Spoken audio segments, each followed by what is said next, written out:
জয় শ্রী রাধে, জয় শ্রী হরি, জয় শ্রী হরে কৃষ্ণা। আজ এই ভিডিওটিতে আপনাদেরকে জানাবো যে এই ষটতিলা একাদশী এই নতুন বছরে 2026 সালে জানুয়ারি মাসে কবে পড়েছে শুনে নিন। 14ই জানুয়ারি মকর সংক্রান্তি রয়েছে। তো এই দিন তো অবশ্যই আপনারা পালন করবেন, কিন্তু এই মকর সংক্রান্তি কিন্তু বিশেষ তিথি। তো মকর সংক্রান্তির দিন কি করবেন এবং কেন করবেন, এই দিনে নিয়মগুলো করলে কি ফল পাবেন, তা কিন্তু আমার পূর্ববর্তী ভিডিওটিতে মকর সংক্রান্তির ওপর একটি ভিডিও পোস্ট করা আছে, আপনারা আমার ইউটিউব চ্যানেলে দেখতে পারেন এবং এই সম্বন্ধে আপনারা জানতেও পারবেন যে এই দিনটা কি, কেন হয় এবং কি করে, কি ফল। কিন্তু আজ এই ভিডিওটিতে আপনারা ষটতিলা একাদশী মাহাত্ম্য কথা, ষটতিলা একাদশী কিভাবে শুরু করবেন, সে শুরু করার যে মন্ত্র, সংকল্প মন্ত্র এবং পারণ কখন, পারণের মন্ত্র এবং এই একাদশী কিভাবে পালন করবেন, বিশেষ নিয়ম আছে কিছু তিলের ওপর, তা থাকবে এই ভিডিওটিতে। তো শ্রবণ করুন। তো প্রথমে শুরু করছি আমি, আপনারা একাদশীর যে সংকল্প কিভাবে করবেন, সংকল্প মন্ত্র দিয়ে শুরু করছি কিভাবে করবেন। আপনারা ভোরবেলা ঘুম থেকে উঠবেন, স্নান আদি সেরে হাতে একটি পুষ্প নেবেন এবং তাতে জল নেবেন, দিয়ে একাদশীর সংকল্প করবেন যে একাদশী কিভাবে শুরু করছি, না ভগবানকে জানাচ্ছি যে হে ভগবান, যারা মন্ত্র বলতে পারবেন না তাদের জন্য বলছি, হে ভগবান আজকে আমি এই ষটতিলা একাদশী ব্রত করতে চলেছি, যদি আমার এই ব্রতে কোনো ভুল ত্রুটি হয় তাহলে আপনি ক্ষমা করে এই ব্রতটি আমার সম্পূর্ণ করবেন, দিয়ে জলটি ছেড়ে দেবেন। এবার আসছি মন্ত্রতে।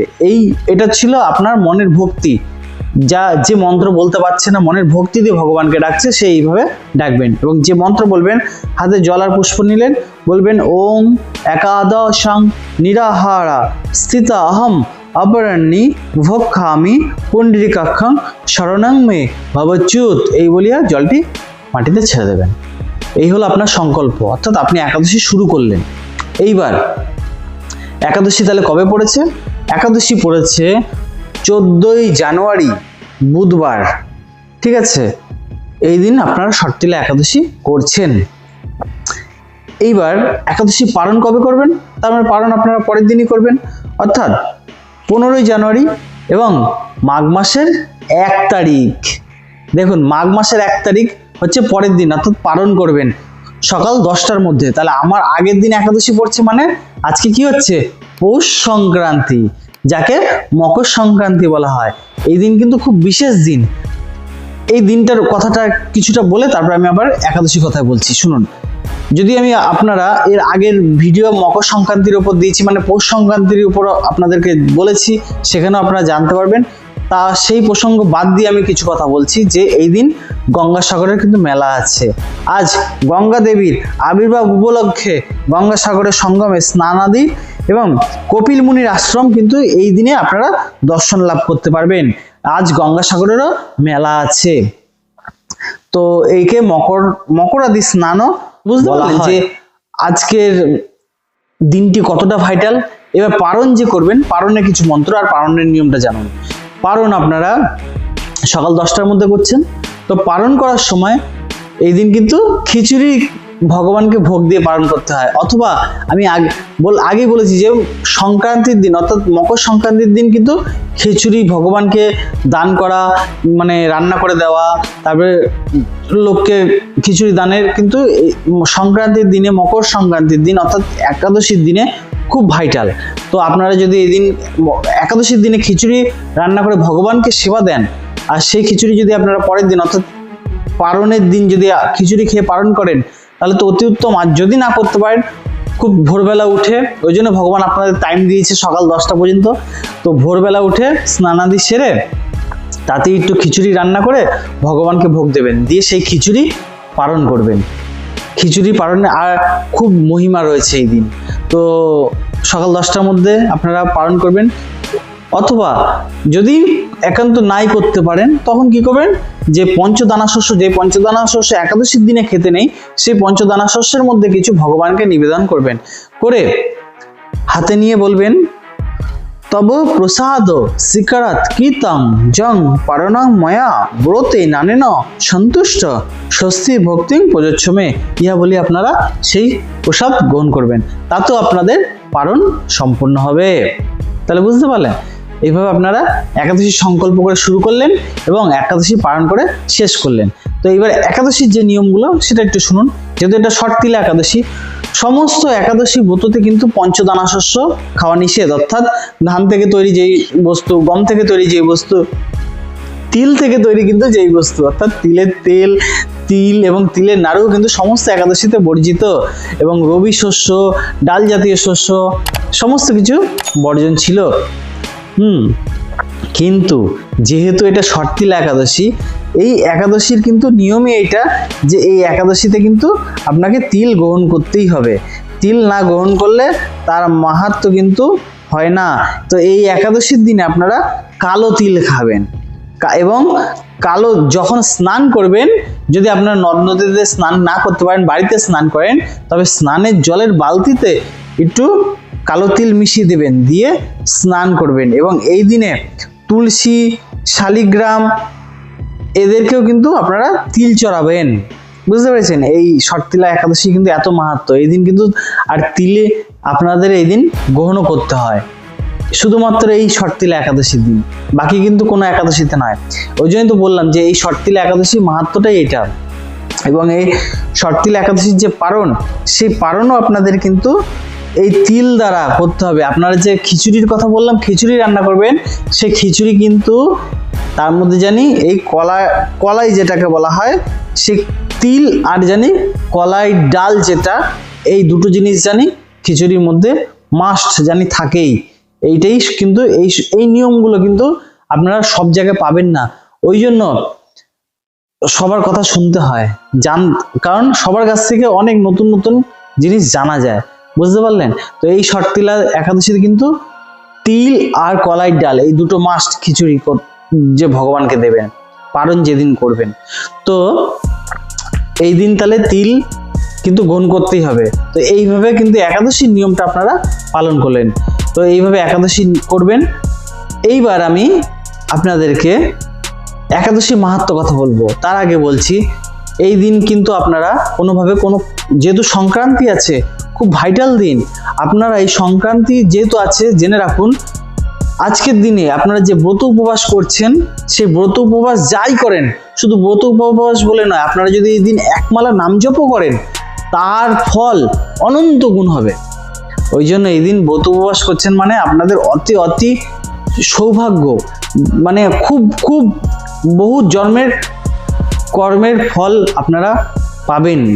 বহু জন্মের কর্মের ফল আজকের দিনে আপনারা পেয়েছেন বলে আজকে ব্রত করতে পারছেন। কারণ এই সংক্রান্তির দিনে যা করবেন তা অনন্ত গুণ ফলদায়ী হয়। যেহেতু আপনারা ব্রত রাখছেন, তাহলে তার অনন্ত, আপনারা একটা ব্রত করে যা ফল পেতেন তার অনন্ত গুণ বেশি ফল পাবেন। এক গুণ দুগুণ নয়, অনন্ত গুণ। এই যে আজকের দিনে যে যারা ব্রত করছেন, যেহেতু আজকে একাদশীও পড়েছে, বুঝতে পেরেছেন? তো আবার এই দিন কিন্তু যজ্ঞ করার নিয়মও আছে, যেহেতু আজকে সংক্রান্তি। তো দানের নিয়ম আছে, যজ্ঞ করার নিয়ম আছে। এই দিন দান হচ্ছে আপনারা তুলো, গুড়, বিশেষ করে খিচুড়ি দানেরও মাহাত্ম্য আছে। ওই যে বললাম, খিচুড়িটা ভগবানকে দান করবেন। কারণ যেহেতু আপনি আজকে ব্রত রয়েছেন, ওই জন্য খিচুড়ি তো সাধারণ মানুষকে দিতে পারবেন না, যেহেতু আপনি খেতে পাচ্ছেন না, তো আপনি ভগবানকে দিতে পারবেন।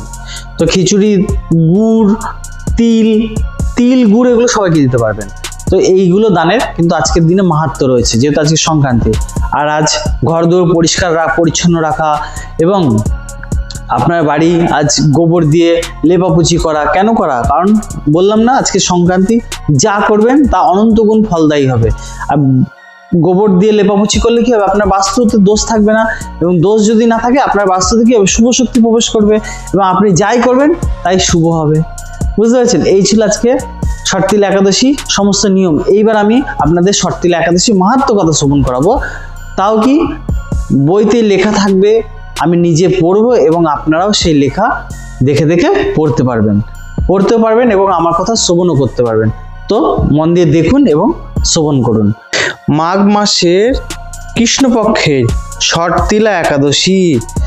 এই একাদশী ভবিষ্যত্তর পুরাণে দালভ্য পুলস্ত্য বার্তা রূপেতে ব্যাখ্যানে একদা দালভ্য মুনি পুলস্ত্যের প্রতি জিজ্ঞাসা করেন, হেরি জীবের দুর্গতি, মহা পাপে লিপ্ত রহে জীবগণ, অন্তিমে নরকে দুঃখ সহে অনুক্ষণ, কেমন এ মহা দুঃখ হইবে মোচন? তাহার উপায় কহ ওহে তপোধন। মহর্ষি পুলস্ত কহে হে তাপসবর, সবাকার দুঃখে তব ব্যথিত অন্তর। মহা পাপ রাশি যাতে হবে ভস্মীভূত, শ্রবণ করহ তাহা হয়ে ভক্তিযুত। শর্তিলা নামে মাঘী কৃষ্ণ একাদশী, যথাযথ পালনেতে হরে পাপ রাশি। মাঘে কৃষ্ণ পক্ষে একাদশীর উদয়ে, করিবে শ্রীহরি পূজা একান্ত হৃদয়ে।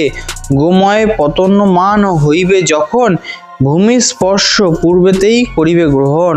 সেই গোময়তে তিল করিয়া মিশ্রিত, অষ্টতর শতপিণ্ড করিয়া প্রস্তুত। শুষ্ক করিবারে তাহা রৌদ্রতে রাখিবে, হোমের কারণে সব ব্যবহৃত হবে। মাঘ কৃষ্ণা একাদশী তিথি আগমনে, তাহাতে নিয়ম ব্রত করিবে গ্রহণে। জিতেন্দ্রীয় অবস্থায় স্নানে শুচি হয়ে, করিবে শ্রীকৃষ্ণ পূজা একান্ত হৃদয়ে। পূজা দিতে কোনো বিঘ্ন হইলে কখনো কৃষ্ণ নাম কৃষ্ণ রূপ করিবে স্মরণ। রাত্রিকালে অর্চনান্তে হোমের বিধান, নৈবেদ্য সাজায়ে পরে করিবে প্রদান। অগ্রু কর্পূর আর শর্করা চন্দন মন্ত্র পড়ি কৃষ্ণকে করিবে নিবেদন। নারকেল বা গুবাক 100 নিয়া, প্রদান করিবে অর্ঘ্য বিধান মানিয়া। অর্ঘ্য সহ মন্ত্রতে করিবে নিবেদন, হে শরণ্য দয়াময় প্রভু জনার্দন। পাতকী গণের পাপ করহ বিনাশ, তুমি সর্বমুক্তিদাতা ওহে পিতবাস। সংসার সমুদ্রে যারা হয় ভাসমান, হে গোবিন্দ তা সবরে তুমি করো ত্রাণ। পরমেশ জগন্নাথ লক্ষ্মী দেবী শনে, এ অর্ঘ্য গ্রহণ করো সুপ্রসন্ন মনে। এরূপে শ্রীহরি পূজা পুজিবে ব্রাহ্মণ, ছত্র বস্ত্র পর্ণকুম্ভ করিবে অর্পণ। কৃষ্ণ বর্ণ গাভী দানে রয়েছে বিধান, কৃষ্ণ বর্ণ তিল দানে প্রীত ভগবান। সে তিল রোপণে যত তিল সৃষ্টি হয়, তাবৎ সহস্র বর্ষ স্বর্গবাস হয়। তিলেতে তর্পণ পূজা, তিল জলে স্নান, তিল তৈল শরীরে লেপন, তিল দান। তিলের দ্বারায় হোম ও তিল ভোজন, তিল দ্বারা এই সৎকর্মের সাধন। শর্তিলা একাদশী নাম হয় তাই, পাপরাশি বিনাশিতে তাই জুড়ি নাই। একদা নারদ ঋষি কৃষ্ণ প্রতি কয়, কহ শর্তিলার মাহাত্ম্য দয়াময়। শ্রীকৃষ্ণ কহেন, তবে শোনো মহামুনি। পুরাকালে ছিল এক সাত্ত্বিক ব্রাহ্মণে, ব্রহ্মচর্যে অধিষ্ঠাতা থাকিয়া সতত, ভক্তি ভরে করিতেন পূজা অর্চনা যত। ব্রত উপবাস দেহ ক্ষীণ ও দুর্বল, তথাপিও ব্রত পূজা সাধিল সকল। গরিব ব্রাহ্মণ কিংবা কুমারী সকলে বহুদান করিলেন ব্রত পূর্ণকালে। কিন্তু দেব বিপ্রগণে অন্নদান করি তৃপ্তে না করেন প্রভু কভু সেই বিপ্র নারী। একদিন ব্রাহ্মণীকে পরীক্ষা করিতে ছদ্মবেশে ধরি যায় তাহার বাটিতে।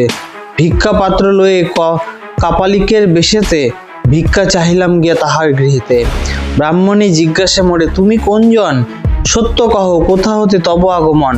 ব্রাহ্মণীর কথা আমি করিয়া উপেক্ষা, বারে বারে চাহিলাম ধীর কণ্ঠে ভিক্ষা। তখন ব্রাহ্মণী এক মাটি পিণ্ড লয়ে ক্রোধভরে ভিক্ষা পাত্রে দিলেন ফেলিয়ে। সেই পিণ্ডদানে হইল পুণ্যের প্রকাশ, ব্রাহ্মণীর অন্তিমে হইল স্বর্গবাস। একখানি গৃহ অপরূপ শোভাময়, ব্রাহ্মণের বাস হেতু হইল নির্ণয়। অন্ন বিনা সেই গৃহে ছিল সর্বসুখ, তবে ক্রুদ্ধা বিপ্র নারী পেয়ে বড় দুঃখ। আমার নিকটে আসে জানাইতে ব্যথা, সকল কহিল মোরে আপনার কথা। আজীবন করিলাম বহুবিধ পুণ্য, তবে কেন মম গৃহ হইল অন্নশূন্য। তবে আমি ব্রাহ্মণীকে কহিনু তখন, মর্তলোকে হতে হেতা আসিলে যেমন, তেমনি মর্তলোকে যাও তুমি ফিরে গৃহেতে, বসিয়া রহ দ্বার বন্ধ করে। কৌতূহল বসে যবে দেবপত্নীগণ, আপনার দর্শনে করিবে গমন। এক আজ্ঞা করো তবে দেবপত্নীগণে, শর্তিলা একাদশী মাহাত্ম্য বর্ণনে। দেবীগণ কহে যদি সেই ব্রত কথা, তবে দ্বার খুলি দেখা দিবে না সর্বথা। আমার আজ্ঞায় তবে গৃহা বিপ্র নারী, গৃহে মাঝে রইলেন দ্বার বন্ধ করি। এমন সময় যত দেবপত্নীগণ ব্রাহ্মণীর স্থানে আসি চাহে দর্শন। ব্রাহ্মণী কহেন, ওগো দেবপত্নীগণ, শর্তিলা ব্রত কথা করাও শ্রবণ, তবে দেখা দিব আমি দ্বার মুক্ত করি। এ আদেশ করিলেন আপনি শ্রীহরি। ব্রাহ্মণীর ইচ্ছামতো দেবপত্নীগণ শর্তিলা ব্রত কথা করেন বর্ণন। শ্রবণে ব্রাহ্মণী প্রীত মুক্ত করিল দ্বার, দেবীগণ দর্শন পাইল তাহার। অতঃপর তাহাদের উপদেশ মতো ব্রাহ্মণী পালন করিল শর্তিলা ব্রত। ব্রত ফলে সেই ব্রাহ্মণী দিব্য কান্তি ধরে, ধনধান্য রত্ন পরিপূর্ণ তার ঘরে। শর্তিলা ব্রত হরে অভাবের ত্রাস, যথাবিধি তিল দানে সর্ব পাপ নাশ। লোভ ত্যাজি ব্রত করিল পরম মঙ্গল, মাহাত্ম্য শ্রবণে পাঠে অশ্বমেধ ফল।